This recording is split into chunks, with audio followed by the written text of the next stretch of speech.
You're listening to the Slavic Literature Pod, your shelf help guide to all things Slavic.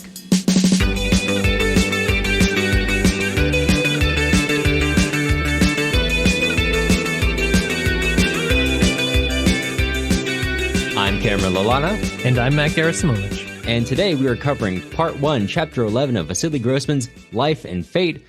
Carrying on from the last chapter, as we were talking about the feel of battle, and here Grossman expounds a little bit more on the sort of art of fighting war. And is there anywhere you wanted to start? I was curious about why you picked the line that you did for our little excerpt here. Well, I picked a few lines, Cameron. Thank you for noticing. That's right. I'll start with my first line, which I assume you mean. And this is the Tolstoy line, I think. Yes, that was what I meant. It is also the first line, and so that is kind of a cop-out reason. Sure. But it gives you a good kind of foreground into what Grossman is looking at. And it very concisely says what Tolstoy takes hundreds and hundreds and hundreds of pages to say. No offense, Lev. No offense. Not at all. The intuition of a deafened and isolated soldier often turns out to be nearer the truth than judgments delivered by staff officers as they study the map. It kind of speaks for itself. But, you know, if you haven't gotten this point by us talking about warfare for I don't know, we must have 30 episodes on warfare. So who knows? People that are studying war are not the ones that are doing war, usually. And it's really hard to get a sense for what is going on the battlefield when you're not there. Yes, that is my dog entering the Zoom call while wearing a sweater. What about it? It's cold out. I was going to comment on that. I was just going to say, I was thinking it's a great sweater. Yeah, he's got a turtleneck. What's so wrong with it?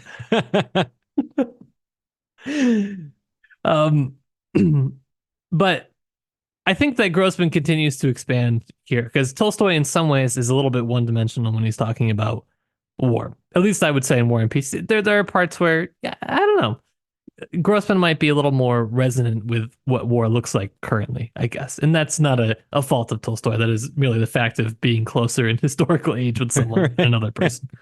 Right. And a lot of what he does here is he's talking about turning points and momentum. And I know we kind of riffed on Tolstoy taking such a long time to develop essentially what is momentum in battle.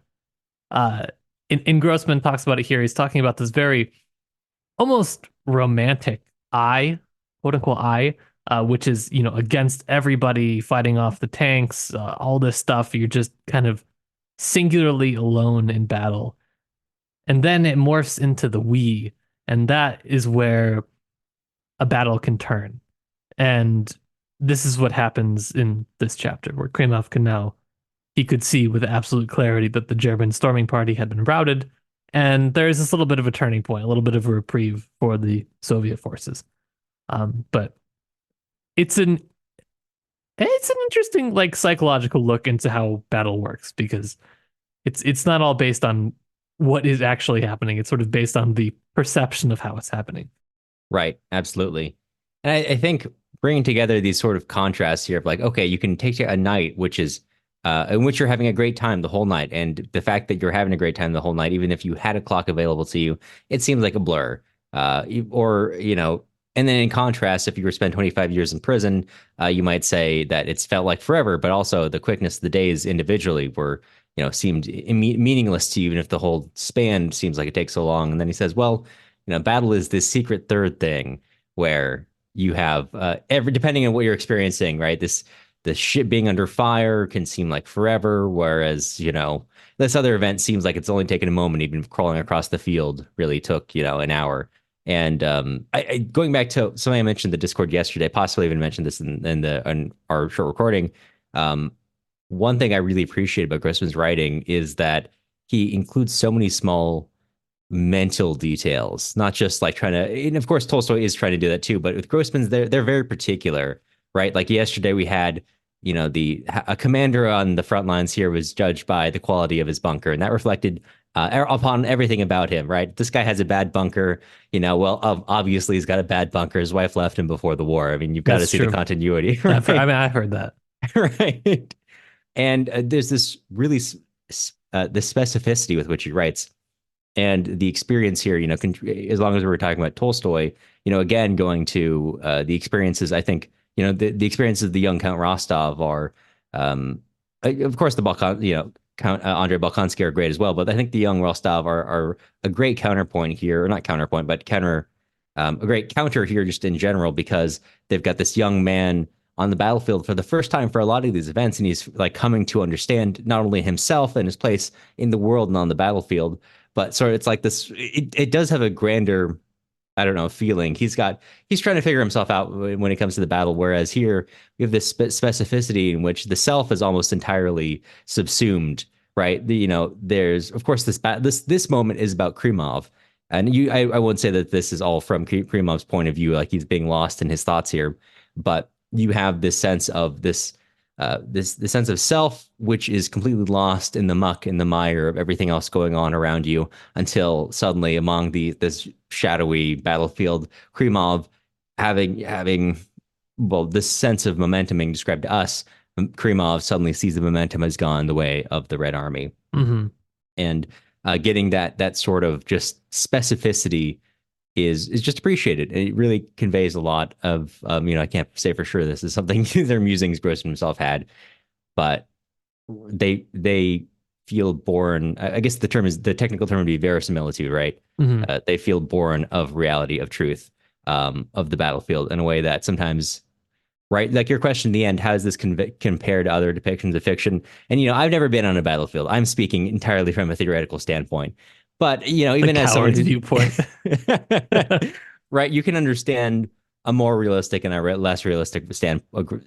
I think even as a theoretical reader, between like I don't know, I can't come up with like a non-realistic, but not realistic combat. If you like watch a Star Wars movie, you're like, yeah, that's Realistic. why are these guys with automatic weapons walking straight in a straight line It's at the other realistic. guys with automatic Yeah. weapons, right? Yeah. For sure, yeah. So that's appreciated is the short version of what I'm trying to say. Yeah, I do think that we hammer the point home a lot, but for me, I'm just thankful again to get to read more and in depth here, just day by day, because I like a lot of the authors that we read, but I really do love Grossman's writing, and so it's a great pleasure for us to get to read very closely and slowly and with great attention. And I'm glad that some of our listeners as well are kind of enjoying at least that aspect, even if the writing is kind of depressing at times. Right. Yeah, absolutely. Yeah, we had a lot of people coming in the Discord today who are catching up and speaking about the beauty of the writing. The beauty of the writing, even though the context is the fireball consuming the It's actually Choikov's even bunker, more but amazing to me that he's able to do that, to be honest. It's one thing to write about something that is already beautiful, but it's another thing entirely to write about something that is horrifying and yet find something that is beautiful in it. It's amazing. And there is one quote that was shared by a Discord user, Gabe. Often it is the understanding of this transition that gives warfare the right to be called an art. This alternating sense of singularity and plurality is a key not only to the success of night attacks by companies and battalions, but to the military success and failures of entire armies and peoples. And I think that that's the first part, at least, is very interesting to me. What is and what is not art? It doesn't matter. It's just the understanding or our sort of overall perception makes it seem as if it is art. And Grossman is kind of probing that a little bit. And he doesn't ultimately come down one way or another here on that, which is kind of interesting. But he's very more like a scientist, kind of dissecting these different pieces and is able to bring them back together in his writing. And it's very fascinating to me. yeah, absolutely. And then in responding to that, Gabe says the modulation of time here was just a strange joy to read when war was the backdrop for such beautiful prose. Though not the same war, at the end of the documentary, They Shall Not Grow Old hits on something very similar. There's a few seconds of film of a battalion just before they charge into no man's land. You can see them trying to hold on to those last minutes, and that visual came right back to me as Grossman talks about seconds stretching for eternity and hours crumbling. It's similar. It's something that's I don't know. War, I guess it's something that seems to be universal. It's happened forever, basically, but it's also highly individualized. Hmm. In this push and pull between individual and collective in war is something that, as it changes, right? This is where Grossman sees the artistry in it, and it's interesting to see if that's true or not. Evidently, it seems to be at least partially true because we're all commenting on how much we love reading about him writing about it, and Right. that's how he seems to be viewing it here. So who knows? Maybe he's right. Well, it's interesting because I think Tolstoy talks about something similar in understanding where the battle goes, because Tolstoy ascribes that ability, not in those terms, but he ascribes it only to the soldiers in the front line, but he ascribes it to them under the idea of self-preservation. It's like that's the only order of someone on the front line. And so they are the only ones who can actually affect the outcome of the battle, and they're the only ones who can see how the battle is going because they're the ones making those decisions, regardless of their commander's orders, to survive, whether that be follow their orders or not follow their orders, whether it is to stay where they are or it is to charge. It's going to be driven by that self-preservation. And here we see that like tension between, and Tolstoy, when he's asserting that, what he's doing is he's undermining the ability of a commander to look at a map, like you wrote in today's blog. The reason why Kutuzov is so successful is because he says, what if things have changed since we mapped this out 3 days ago? And he's given a lot of credit for that. So is Napoleon, for that matter. Is that his credit is given to him not as a genius, but as someone who is able to simply accept things as they are and not try to assert what they were told in the meeting.